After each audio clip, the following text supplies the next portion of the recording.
Okay, so let's begin. It's always nice to welcome each other with our hands at heart. Namaste. Thank you for joining me. Let's warm up our hands, rub them together.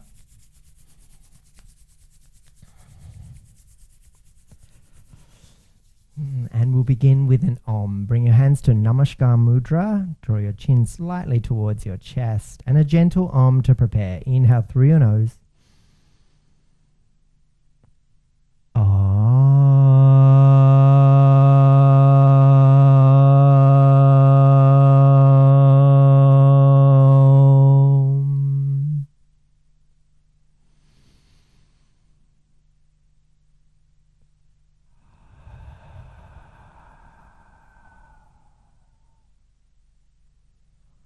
Take your hands down to your knees.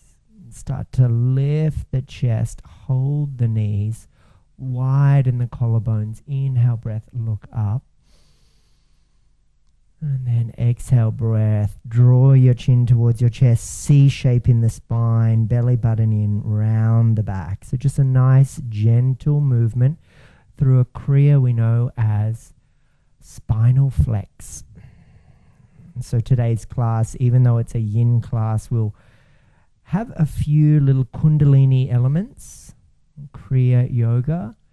Just a nice movement along the spine, especially if you have been still all Sunday and just need a little bit of movement. A couple more like that.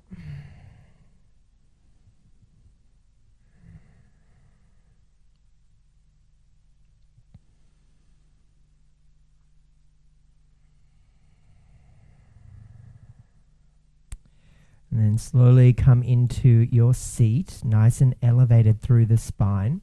We'll begin with a mantra kriya now, which we know as Aham Prakasha. Aham Prakasha, which means I am light. You sweep your hands up and over your head, interlace your fingers, gentle elbows. We're not lengthening and lifting here, it's just nice and gentle. And you recite the mantra silently inside your mind as you slowly rotate around to your right and left. I will recite the mantra gently just to keep the activity and it not just be quiet, but feel free to just quietly rotate around and think about bathing yourself in the light of your intention. Aham Prakasha. Aham Prakasha. Aham Prakasha.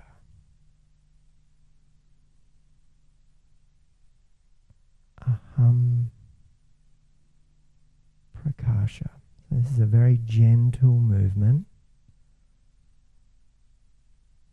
And with the eyes closed down, you can really see and feel the light of your intention, your sankalpa.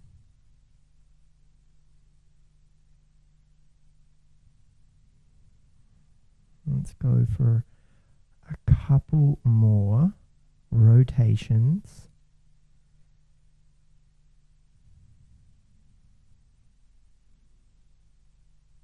Aham Prakasha. Aham Prakasha.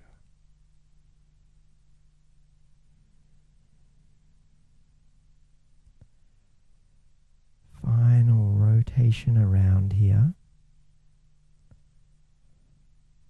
And then lower your hands down and just let that intention, let the sankalpa bathe you in light.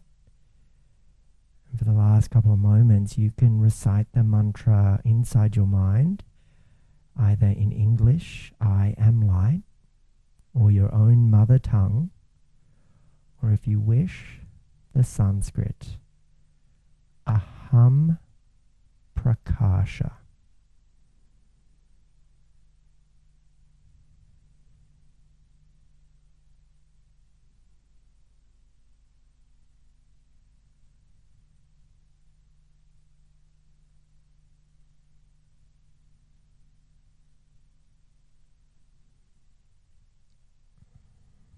Slowly come back into your body, shifting off any props that you might have here as we find our way into our first Yin Yoga pose, our forward fold. So lengthening the legs out in front of you. I'm seated on a blanket and I have plenty of props that I own. You might not be so fortunate, so simple cushion underneath your knees, a rolled up blanket underneath the buttocks can feel super nice. For me, I've got this lovely little cushion I bought in Bali. I'm just going to bend my knees and place that under there for support. And Yin is not about strenuous. It's not about gripping, tugging or pulling. It's about allowing gravity to work with us over the coming 3 to 5 minutes of this fold. So starting in an upright position and allowing yourself with the exhale breath just to lower down the torso. The hands aren't holding the legs. There's no intention here for the heart to be towards the toes. Simply arriving in the shape that your body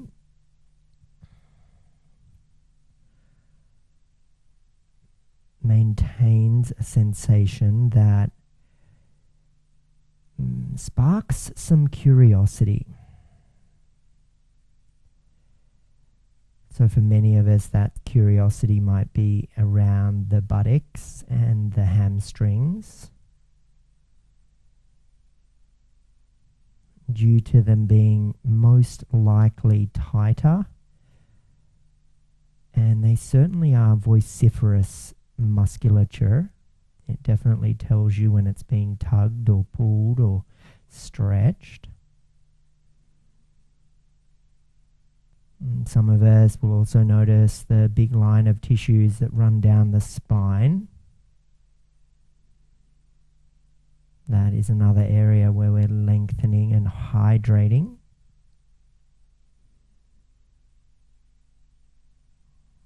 There's so much space in a Yin Yoga class to use props that help you maintain a stillness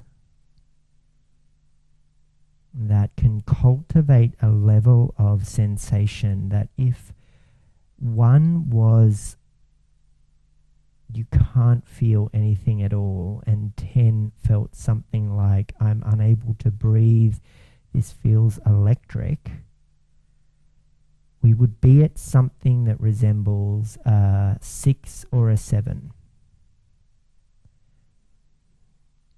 So the misnomer out there about a Yin Yoga practice is that we just become floppy and that we let everything fall into this gooey mess. But actually, Yin is about targeted stress that allows the body, through the magic of the nervous system and the magic of the slow, steady breaths you're taking, this space for change to arrive.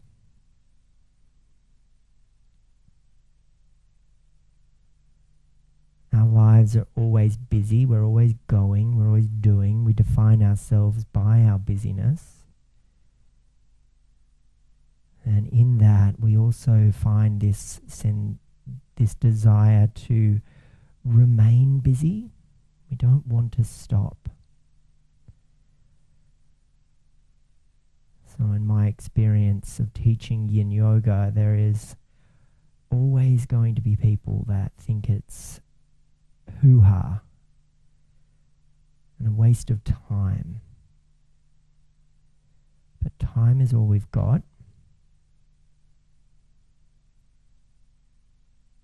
So remember to thank yourself for cultivating and creating this time this afternoon to join me for your practice.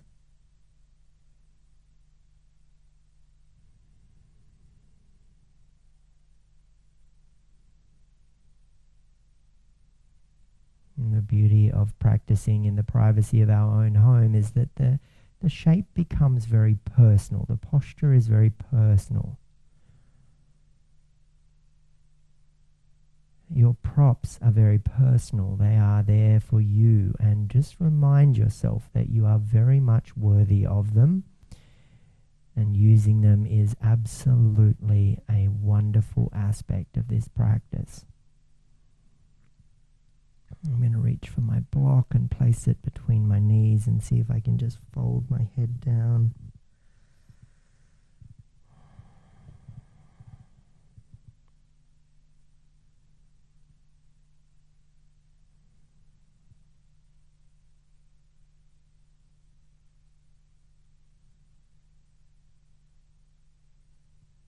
You can really feel the tug of the muscles, and for me it's the asymmetry of my body, the difference from side to side that's illuminated in these practices.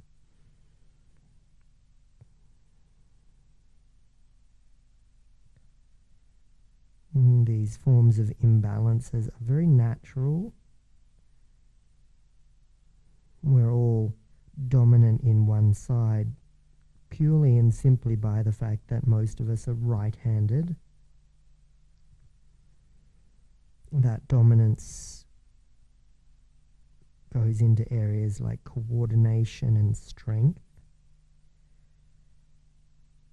A right-hander trying to write with their left hand looks like some sort of gobbledygook, and vice versa.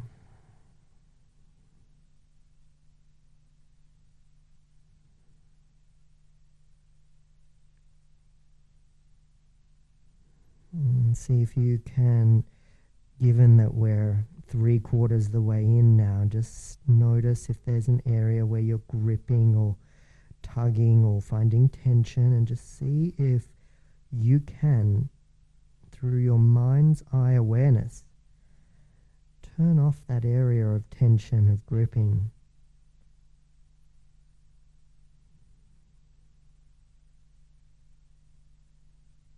And continue to bathe yourself in light, aham prakasha.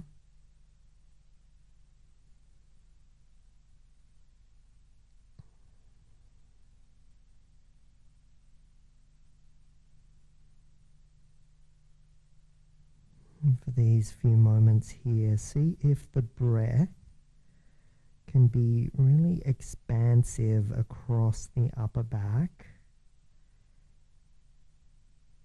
Think of it like a three-dimensional experience. So it's length along the spine, width inside the rib cage, depth inside the lungs.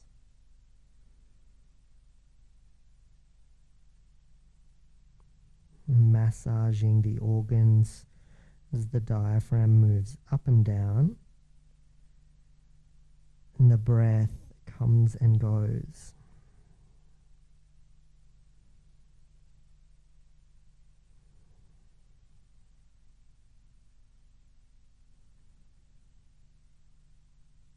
There's no need to slingshot out of this. My encouragement is to take a full, slow inhale to begin the peeling up and away from the fold that you managed to create in your own body, in your own practice. And as you arrive in an upright position, a rebound pose here is to place your hands behind you, step your feet onto the mat, and lean into the bones of your body behind you. Maybe a little bit like you're reclining at the beach and you're just sort of like staring out at the surf and thinking, yeah, this is a nice view. The bones of your body are very yin tissues. So just let that, even the shoulders sort of slouch a little, the head hangs heavy.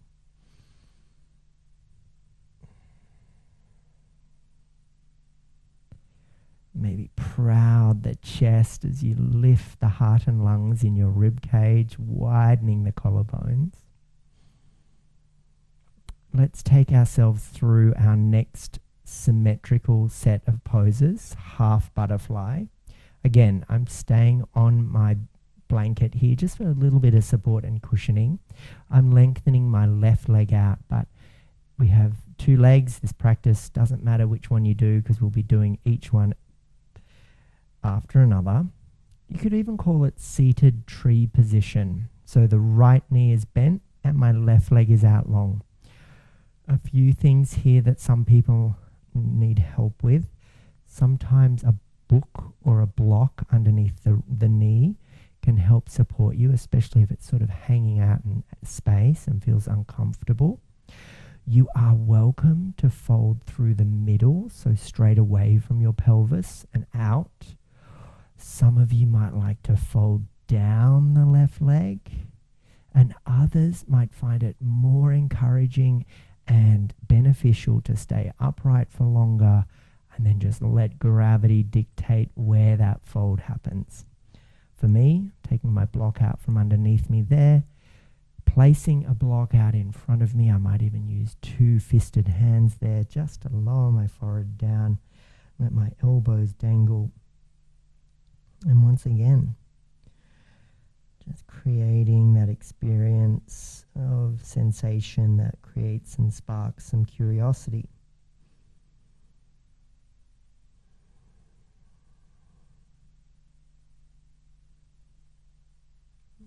The forward bend is sort of one of those big ticket items, very well known, the caterpillar pose.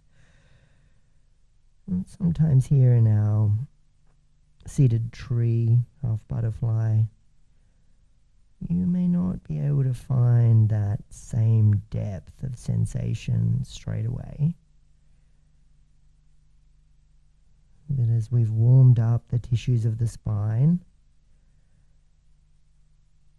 and as the left leg or whichever leg you lengthened out first is nice and long, the hamstrings and the back of that leg have also had a nice preparation for this pose. So perhaps in this particular circumstance we might drop into the therapeutics of this pose, the benefits. And the skew-if nature of our legs, the asymmetry here.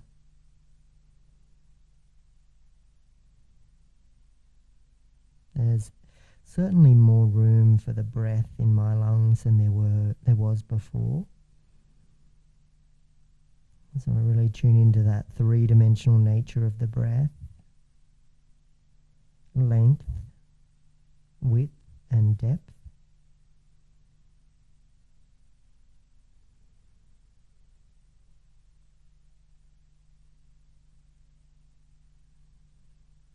And there's a real opportunity in the stillness to recognize the magic that happens.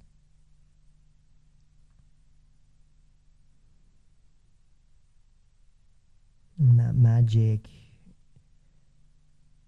Yin Yoga wears like a badge of honor that doing less achieves more. Which is contrary to the doctrines that we recognize exist off the mat in our very busy lives.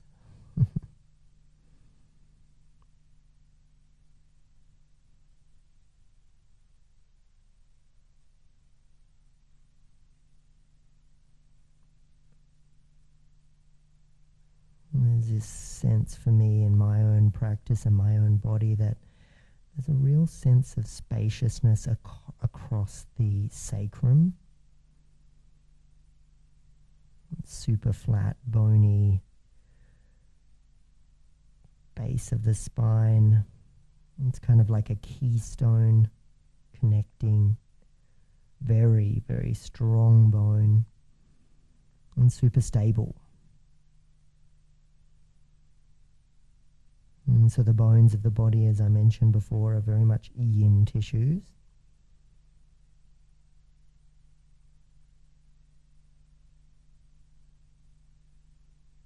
And the tendons that connect those sacrum to the pelvis, that's yin tissues as well. So just giving that space for all of that slowness to work its magic.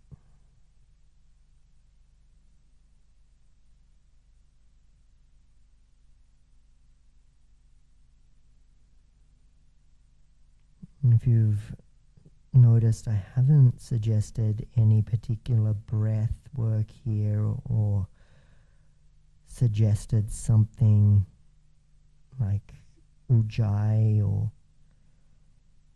box breathing, mostly because in Yin I do encourage you to find natural breath. But if your active, busy mind continues to be distracted, sometimes counting the inhales, then counting the retention, counting the exhale, and counting the emptiness left by that exhale, really great way to train the mind to focus on something other than all of those other things.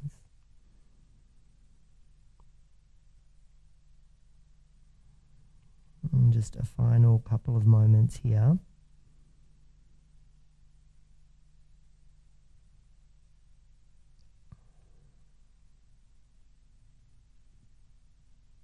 And once more, there's no prize for first place. No need to slingshot your way out of your posture. Welcoming the inhale breath especially to create buoyancy in the torso and help peel you up and off of your fold. In that upright position, once more, there's the option to place the hands behind you. You might like to lean back and just drop into the bones of the body.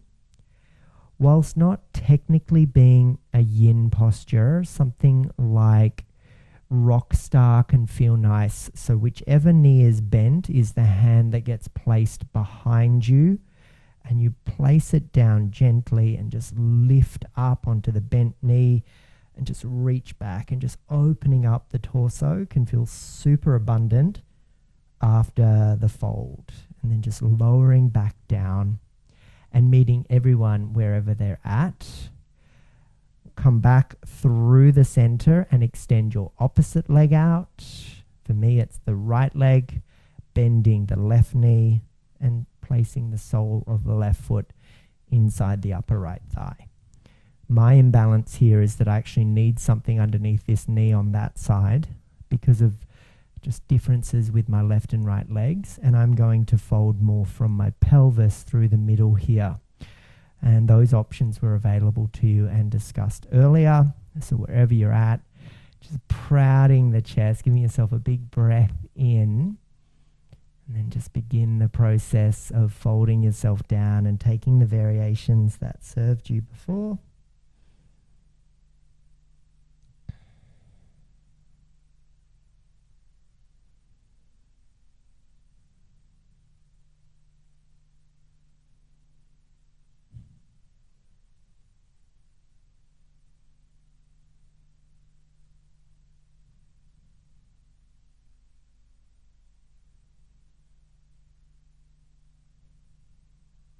Can feel really different from side to side.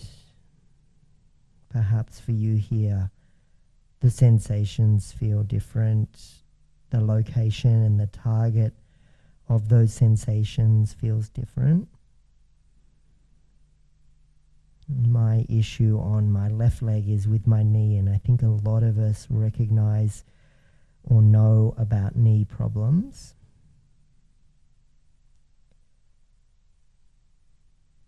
So stabilizing it with a cushion underneath it can feel good.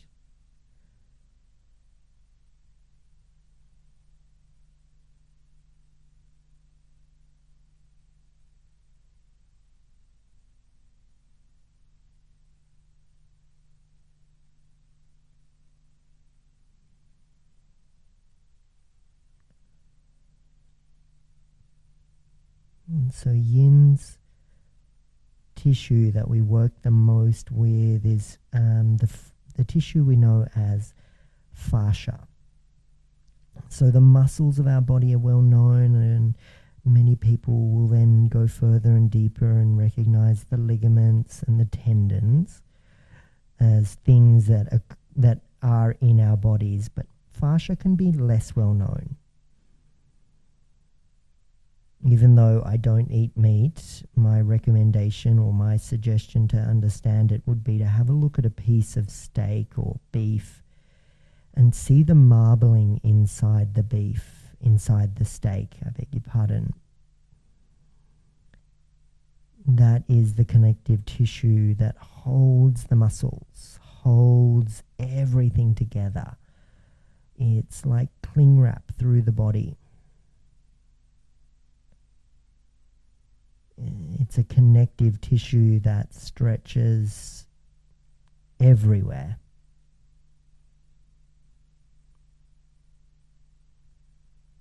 In our very first posture, we were tuning into the superficial back line, the longest length of connective tissue and fascia, all the way from the soles of the feet to the tip of the crown of the head, and slightly further, in fact, all the way through to the third eye.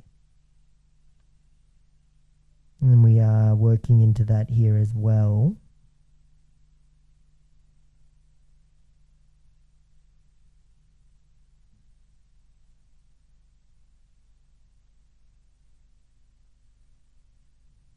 And as we start to prepare for returning from this posture, just give yourself that permission just to see what depth could be found here for these final few moments.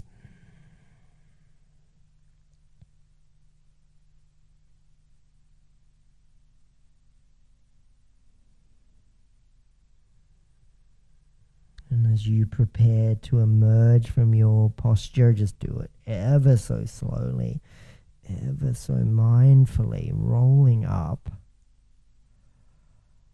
emerging from that practice, whether it's hands behind you and leaning into the bones of your body, or whether you wish just to take a very brief rock star. It's a little active, but nonetheless. So my left knee is the bent one, my left hand's the one that goes up, and momentarily I just shift up, lifting the body, lengthening along the whole chain of muscles that were folded and compressed for a moment there.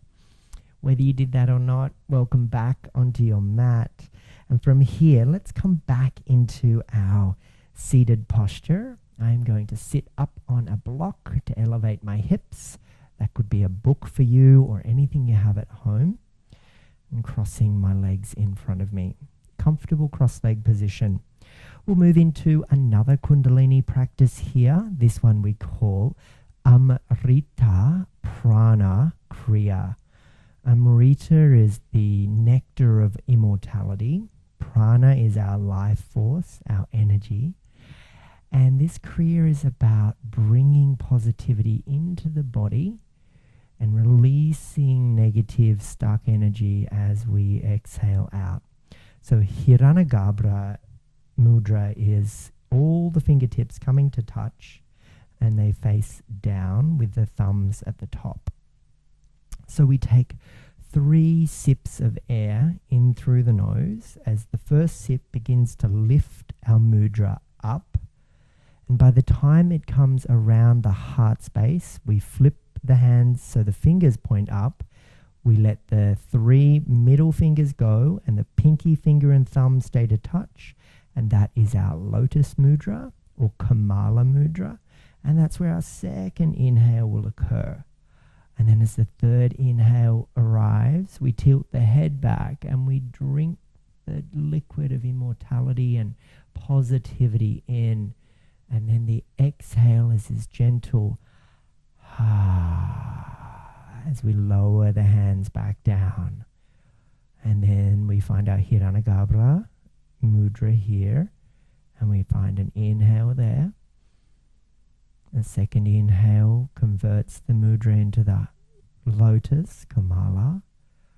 And the third, we just draw the head back and tilt the drink of nectar into our mouths, and then we exhale the hands all the way forward. Relatively simple.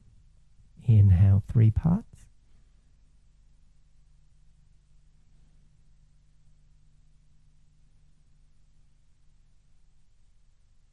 And then the exhale.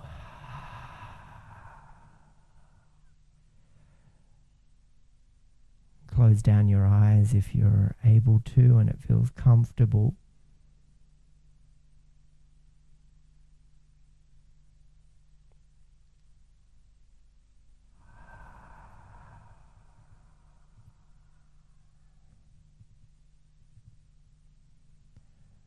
Let's take about 5 more.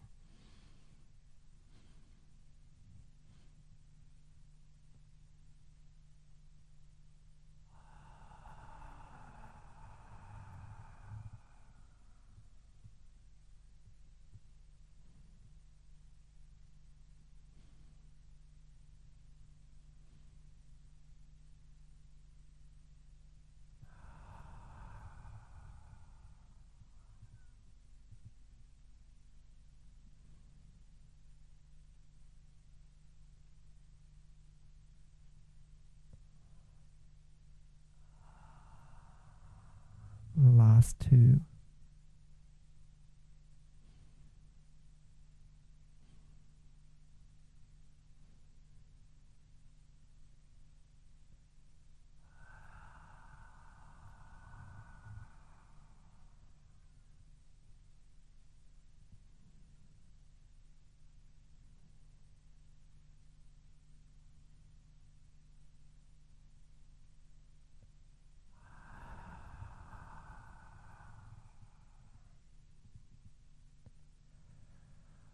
Hands onto your knees, roll the shoulders. Just bathe yourself in your light, in your intention, and feel the expansive nature of that beautiful, gentle Kundalini Kriya Yoga practice. Lovely addition to your Yin sequence here. We'll continue on with our postures. I'm going to remove the block from underneath me, but I am going to place a softer cushion underneath my buttocks and a little bit more elevation for our full butterfly. So we've done half butterfly, half butterfly. Now it's time to bring our soles to feet to touch. First things first, slide your feet further away from you to lessen the intensity. Drawing them closer to you will create more intensity. So either or, wherever you're at, I encourage you to hold your feet like an open book. So we're just sort of opening them out. And there's a little pressure point, a mama point in the sole of the foot. And if it's okay with you, you might use the thumb just to palpate into the sole of your foot. And it's very easy to find that location where it just creates this beautiful sensation of release in the sole of your foot. And then before we start to find the stillness, let's do a little bit of flapping of our butterfly wings. So just lifting and lowering our knees, lifting and lowering our knees, lifting and lowering our knees. The speed at which you do that is entirely up to you. It's just nice to get into the hips just for a moment as we begin now to find our fold. And there's so many different variations. You could slightly separate your feet and place a block between them. You might even use another block and fold the head down so it lowers onto the blocks, and that can feel nice. Using blocks outside onto your knees can also help those of you that find a lot of tension there to allow you to fold, supporting the knees. We don't want to be forcing the knees down. We're not pressing or pushing here. We're simply allowing gravity to do its magic. So for me, I'm going to create a little block tower there and fold down.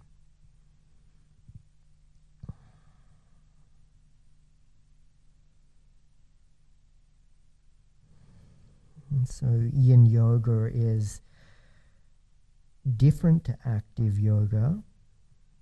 Active yoga being vinyasa, hatha,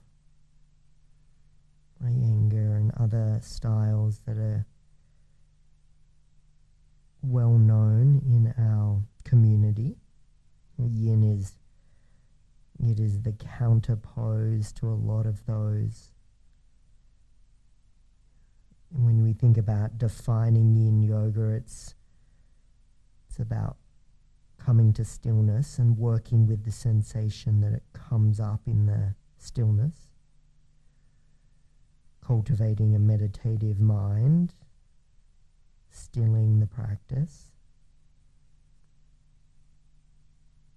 and importantly, learning to stay.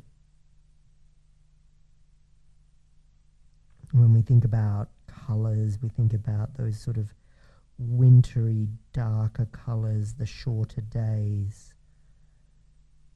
And whilst where I live in Australia doesn't regularly receive snow at all, it is that kind of sense of the coolness of snow and the darkness of a icy lake.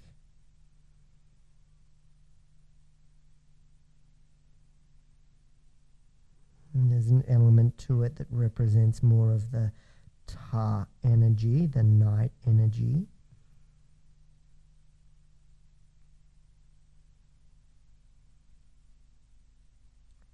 The organs of the body, such as our bones, tendons and ligaments and fascia, are associated with the yin element, the yin practice.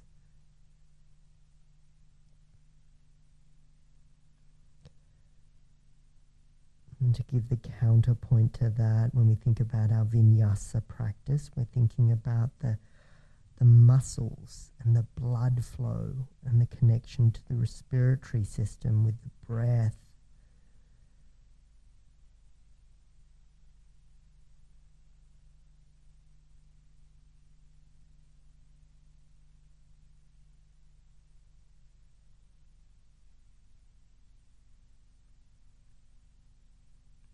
Butterfly pose is such an enjoyable pose to think about how in isolation, a caterpillar, unknowing its true potential, has an inherent intelligence that causes it to go into hibernation, build a cocoon, take time in the stillness to evolve, and eventually to emerge as something completely different.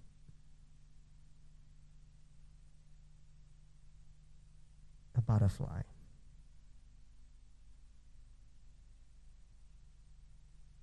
Our yin practices are an opportunity to do that as well.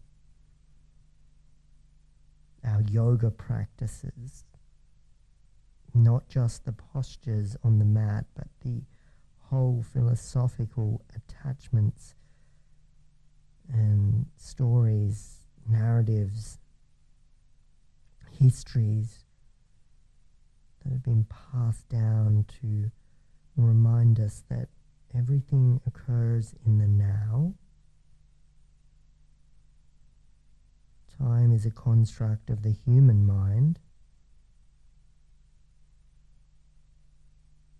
Our little caterpillar friend didn't go off and say, oh, it's the 4th of January, I better go and build my cocoon. It doesn't exist anywhere else other than the human consciousness.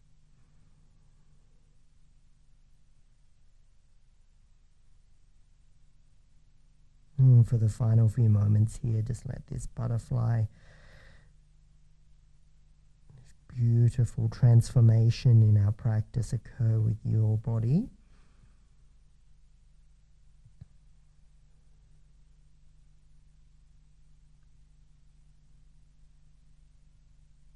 And then from here, my encouragement is to emerge from your cocoon in all of your splendor, and do it slowly rolling up. And this time again, I take our hands out wide, lean back into the bones of our body, step the feet wide, and just do some little windscreen wipers. That feels very, very nice.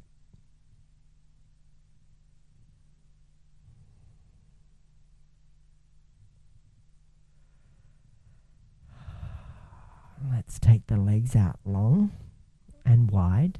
I'm going to stay on my prop, elevating my hips to help me find a little more fold. Whether you have a cushion, whether you're using a blanket, whatever that is, do that. My blocks will be useful here for my fold. So with our wide leg fold, we think of Goldilocks with the legs. Not too wide, not too narrow, but just right. If it feels nice, point and flex the toes a couple of times, moving through the ankles. And then just cultivating a little bit of awareness of your breath. So on an inhale, hands are behind you, lean back and proud the chest. And then hinge forward, bring your hands forward. Exhale, lean forward a little. And then inhale, take yourself back. It's just a nice preparation here to begin now the fold with your exhale breath. So you just take your hands out, slide any props that you might like to use, and see where you arrive in your fold.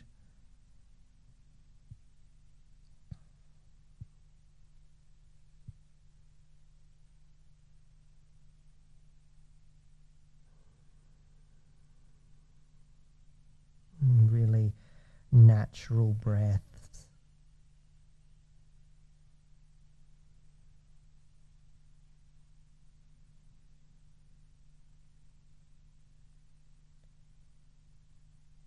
Perhaps here you could be encouraged to take your awareness to the kneecaps.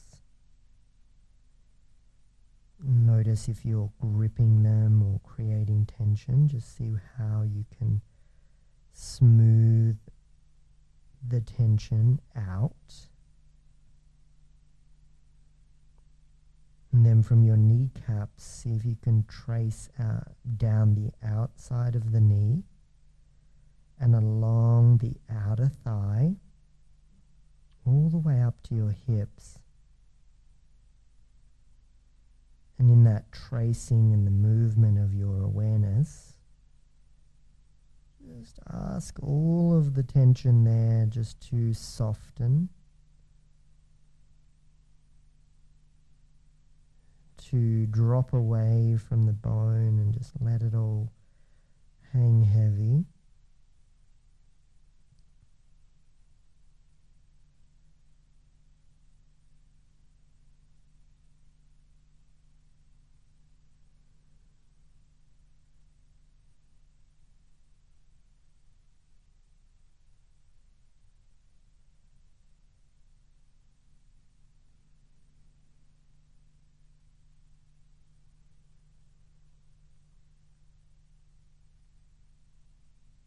Let's have a little check-in on our quality of our thoughts, the three-dimensional breath, the length, the width, and the depth of the breath.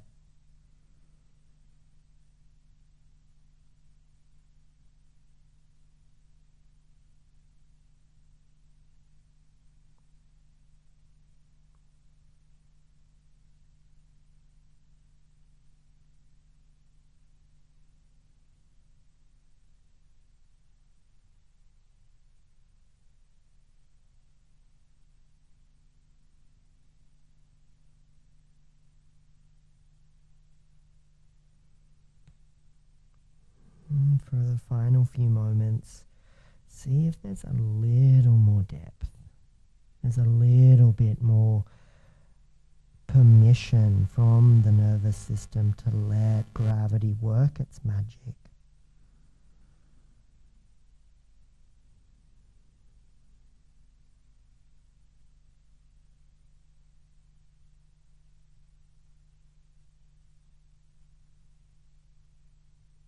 And for these final slow breaths, see if you can explore how the breath comes in through the nose.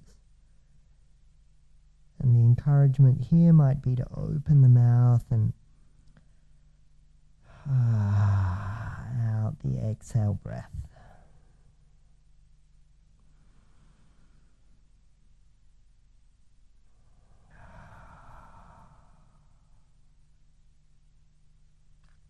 Let's take a few more just to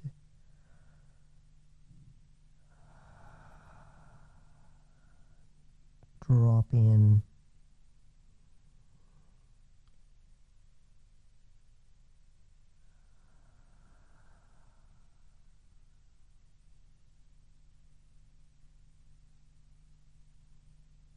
Once more, please don't rush the return to an upright position. Take your time.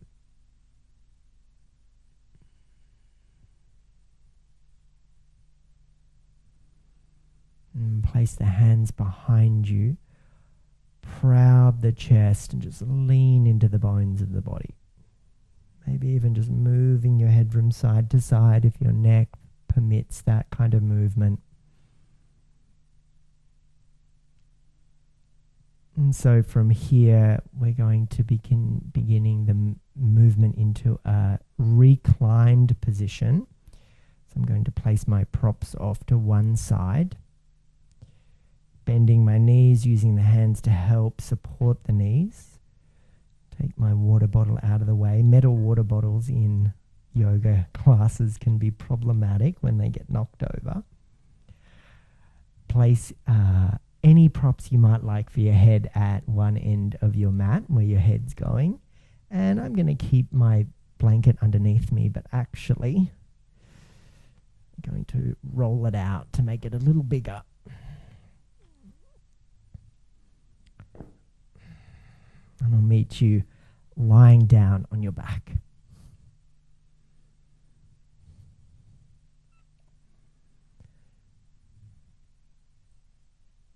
Placing the back of the head on the mat or on a pillow, stepping the feet wide and dropping the knees into center.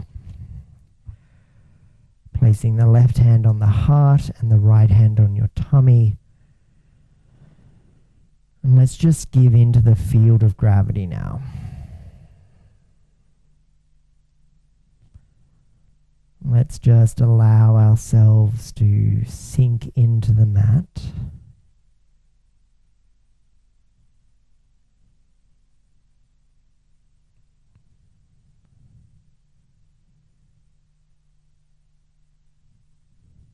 Where I am based in Australia, we're having a relatively unusual cold spell for what is very much the middle of summer.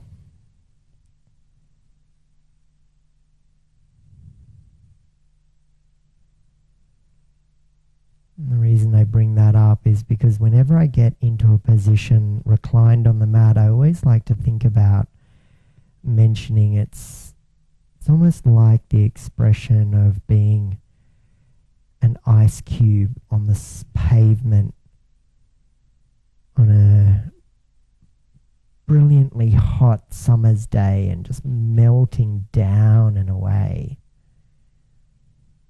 But at the moment, there's no melting. It's so cool. So unusual.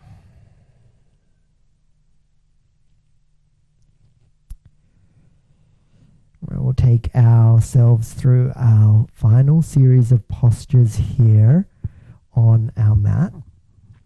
So I'm removing the prop from underneath my head so that I'm reclined along the mat. And our position here is going to be what we call suptatejas, or thrashing bug, where we extend the arms and the legs up to the ceiling, and we're like a beetle on its back trying to right itself.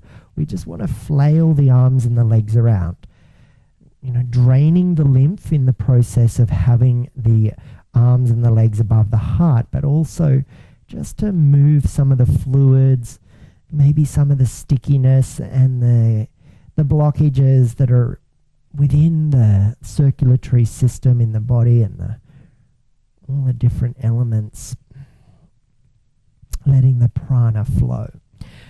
Now lower the legs down. Keep the left foot on your mat and hug your right knee in towards you. Give the right knee a lovely big squeeze and cuddle. Use the amount of tension that feels appropriate for your body. So hugging in as much as you wish. Half happy baby now. Take the right arm inside of the right leg and reach for the pinky toe edge of the right foot as you press the foot into the ceiling.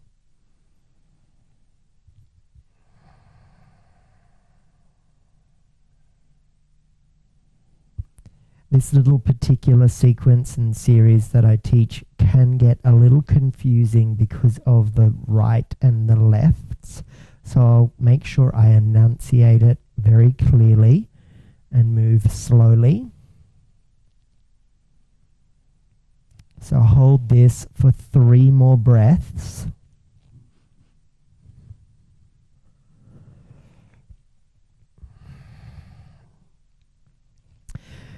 Just rotate it around so you can see me in profile. As I lower and let go of the right foot, let it return to the mat, and then lift the left ankle over your right thigh to create a figure 4 shape.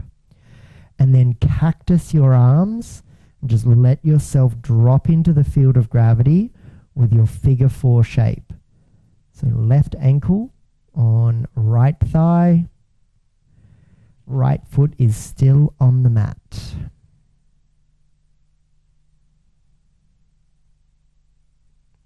This could be a beautiful spot to stay if it's enough for you, or as you lift your head, you look at your right leg and you reach your hands for the back of the right thigh, or perhaps you can reach all the way and hold the right shin, interlacing your fingers around the shin or the thigh, and just staying here, allowing the tension and the compression to do its magic.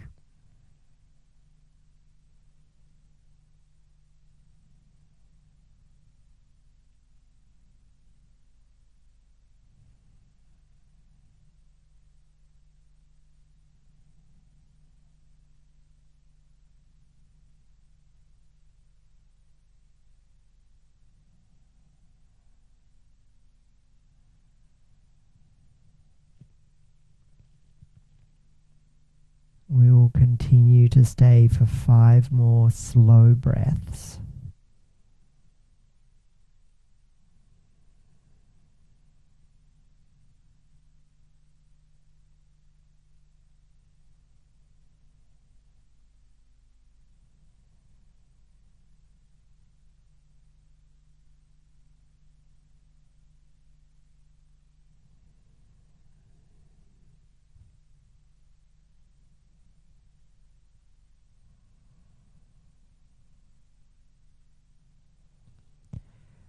As you let go of the thigh or the shin, let everything return to as we had it before, the figure 4 shape. Cactus your arms to get the hands out of the way, and it's a tipping pigeon over to the right.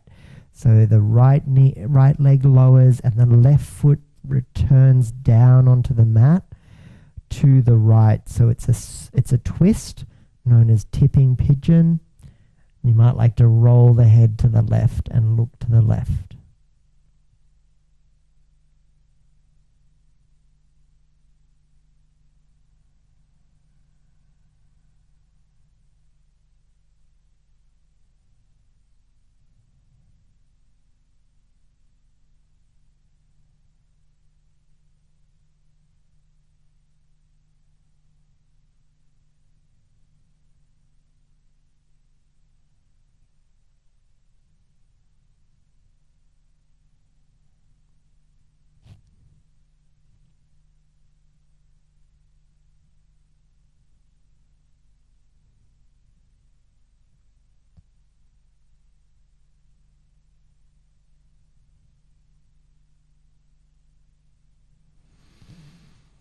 A couple of breaths here, twisting through the body,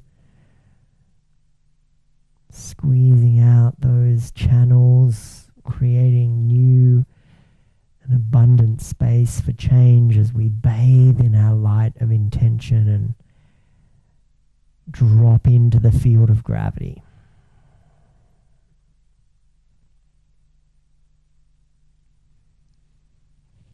And finally here, we use a little bit of an inhale breath coordination to come back through center. And then there's your left knee in front of you. If you look up towards it, you could just reach for it. And we'll begin the other side by giving it a cuddle, drawing it in. Squeeze as much as you wish. And then take the left arm inside the left leg for your half happy baby. The sole of the foot to the ceiling and the pinky toe edges of the feet is where the fingers grip. Not the longest hold here, but just enough to tune into the, probably where I feel the compression here is at the hip flexor, the front of the thigh, up towards the pelvis.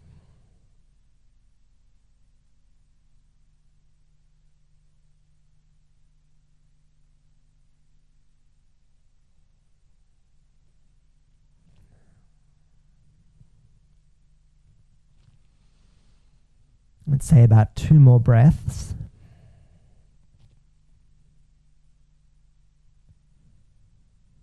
And then gently releasing the foot to lower down to the mat. And then lift the right ankle over the left ankle, crossing into that figure 4 shape. And then cactus the arms and just let that shape happen in your body first. As I said before, some of you might find this is enough. You might like to stay here, or there is the possibility that you might like to lift the head and see if you can draw the thigh towards you of the left leg, either by holding the back of it or the shin. An area where I notice students stay tense is by keeping the head elevated. See if you can return the head to the mat.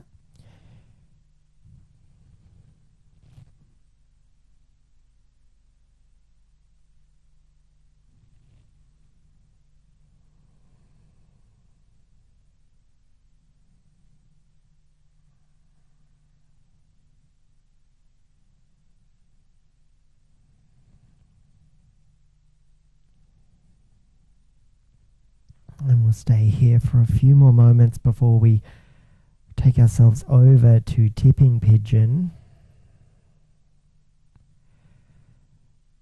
Super slowly letting go of the leg and then just allowing ourselves to rotate to the left, lowering the foot down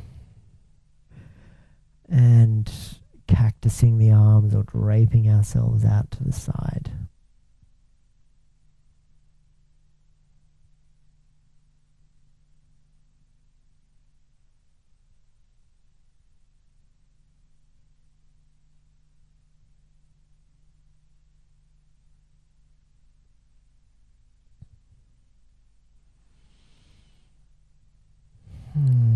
Five big deep breaths.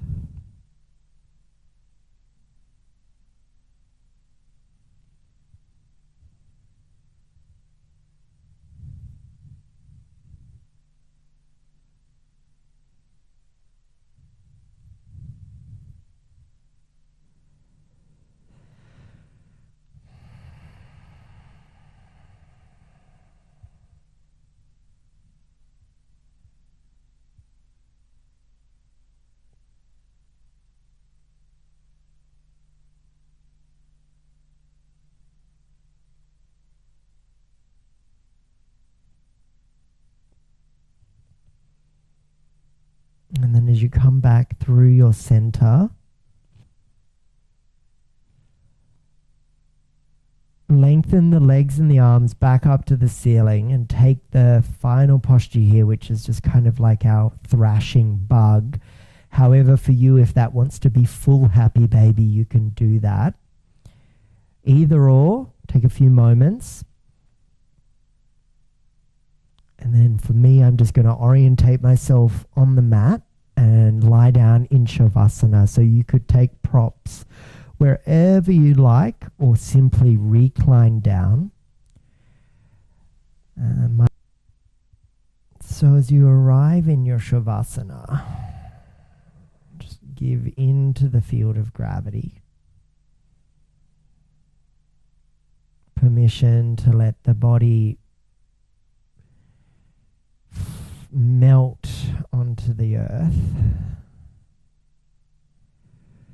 For the skeleton to rest into the tissues and the muscles, the heart and the lungs to continue to vibrate with their essential nature and quality.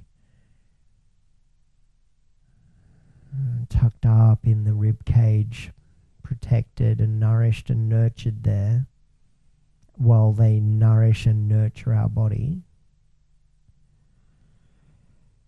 The closed down eyes feel like cool pools of water.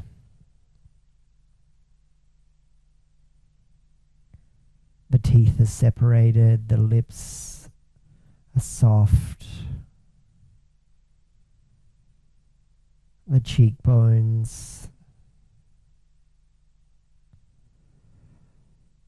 and the muscles and the skin of the face melt off the bones.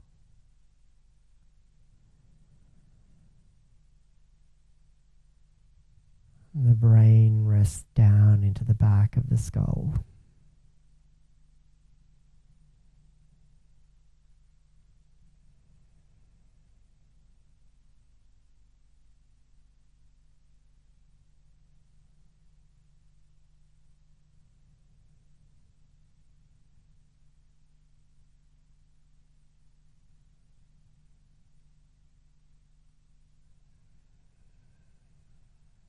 The sound of your breath is gentle reminder that the universe exists within us.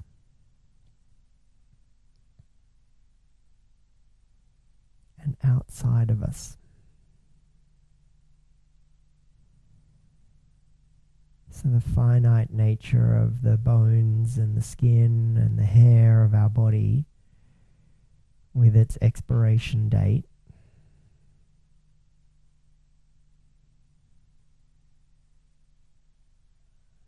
is not a moment to feel sad or disappointed that will come to an end, but a reminder that the infinite exists within us.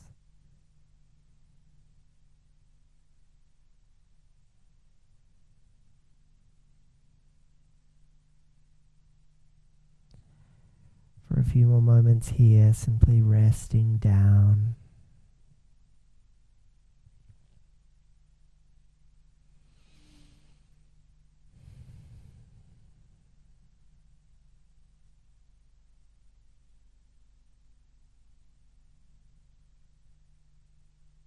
Wiggle the fingers and wriggle the toes, roll the wrists and roll the ankles. With an inhale breath, extend the arms overhead, lengthen out and bend to your left and find a side bend. And come through your center and then bend to the right and get a lovely big side bend. And then roll over onto your favorite hip in a fetal position, hugging the knees in towards you, rounding the spine, chin to chest. And then slowly making your way up into your version of a comfortable seat. Closing down your eyes and just taking a moment, thanking yourself for showing up today, and well done in your 3 weeks, 21-day challenge sadhana program. I hope that it has been beneficial for you and Your sankalpa here is bathing you in light, love and gratitude. Aham prakasha. Bring your hands into your heart space. And just give yourself another moment to reconnect with your sankalpa. Reconnect with the beautiful mantra of Aham Prakasha. And remind yourself that you are the light. Bow yourself forward. Thank yourself for showing up today. Thank you for taking the time to join me over the last 21 days. And thank you for practicing with me. And I hope to see you again soon. And bye for now.